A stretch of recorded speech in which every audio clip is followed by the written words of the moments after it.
পালালেন ইসরায়েলের প্রেসিডেন্ট, ইরানের হামলার রাতে গ্রিসে আশ্রয়। ইতিহাসে এমন ঘটনা খুব কমই দেখা গেছে।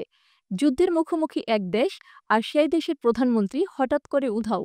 ইরানের পাল্টা ক্ষেপণাস্ত্র হামলার পর ইসরায়েলের প্রধানমন্ত্রী নেতানিয়াহু নাকি রাতের আধারে দেশ ছেড়ে পালিয়ে গেছেন গ্রিসে। কিন্তু কেন? কি এমন ঘটল?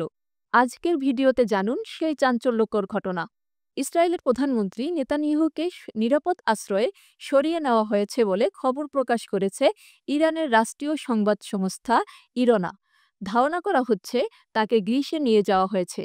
ইসরায়েলের বেশ কয়েকটি গণমাধ্যমে নেতানিয়াহুর বিমানের একটি ছবি প্রকাশ করা হয়েছে, যেখানে দেখা যায় দুইটি যুদ্ধ বিমান প্রধানমন্ত্রীর বিমানের সঙ্গে ছায়াসঙ্গীর মতো রয়েছে। বিমানটি ইসরায়েল অধিকৃত অঞ্চল ছেড়ে অজ্ঞাত গন্তব্যে পাড়ি জমাচ্ছে।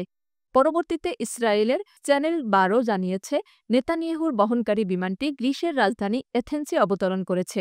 এই ঘটনার পরিপ্রেক্ষিতে বিশ্লেষকরা মনে করেন, ইরানের সম্ভাব্য পাল্টা হামলার আশঙ্কায় ইসরায়েলের সরকার দেশের শীর্ষ নেতৃত্বকে নিরাপদ স্থানে সরিয়ে নিচ্ছে। ইসরায়েল ইরানের একাধিক পারমাণবিক স্থাপনায় বোমা হামলা চালায়। এর জবাবে শুক্রবার গভীর রাতে ইরান চালায় পাল্টা ক্ষেপণাস্ত্র হামলা।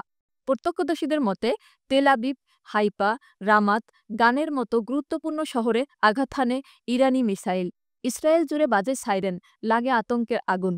আর ঠিক এই সময়ে খবর ছড়াতে থাকে ইসরায়েলের প্রধানমন্ত্রী নেতানিয়াহু আর দেশে নেই। গোপন সূত্রে জানা যায়, যুদ্ধ শুরুর ঠিক আগ মুহূর্তে একটি বিশেষ ফ্লাইটে চেপে তিনি চলে যান গ্রিসের রাজধানী এথেন্সে। বলা হচ্ছে, রাষ্ট্রীয় গুরুত্বপূর্ণ নথিপত্র সহ পরিবারকেও নিয়ে গেছেন তিনি।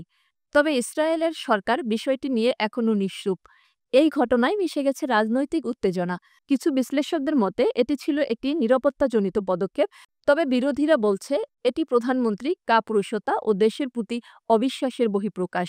ইউরোপীয় ইউনিয়ন ও মার্কিন পররাষ্ট্র দপ্তর এ ঘটনার উদ্বেগ প্রকাশ করেছে। সাধারণ মানুষ ক্ষুব্ধ।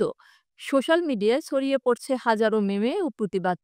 তাদের প্রশ্ন, যখন পুরো দেশ লড়াই করছে তখন প্রধানমন্ত্রী কোথায়?